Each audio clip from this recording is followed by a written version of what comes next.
ইরানের খোরামশাহের medium range ballistic মিসাইলের ইতিবৃত্তান্ত। So এক নজরে চলুন আমরা আবার এই মিসাইলের কিছু স্পেসিফিকেশনস জেনে নেই। সো এই মিসাইলটার রেঞ্জ হচ্ছে অ্যারাউন্ড 2500 কিলোমিটার। এটা 2000 কিলোগ্রাম ওজনের ওয়ারহেড অথবা পেলোড বহন করতে সক্ষম। এটার স্পিড হচ্ছে মাক 19, মানে হচ্ছে শব্দের গতির থেকে 19 গুণ বেশি স্পিডে এটা ট্রাভেল করতে সক্ষম। এটার অ্যাকিউরেসি হচ্ছে মাত্র 3 মিটার, মানে হচ্ছে যে ওর টার্গেটের অ্যারাউন্ড 3 মিটার রেডিয়াসে পতিত হবে, এরকমটাই জানা যায়।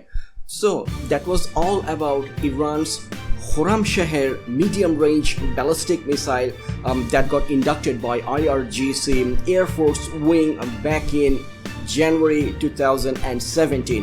ভিডিওটি ভালো লাগলে লাইক, শেয়ার, কমেন্ট এবং চ্যানেল সাবস্ক্রিপশনের রিকোয়েস্ট থাকবে। ইনশাআল্লাহ দেখা হবে আগামী পর্বে। সবাই ভালো, সুস্থ এবং সুন্দর থাকবেন। খোদা হাফেজ।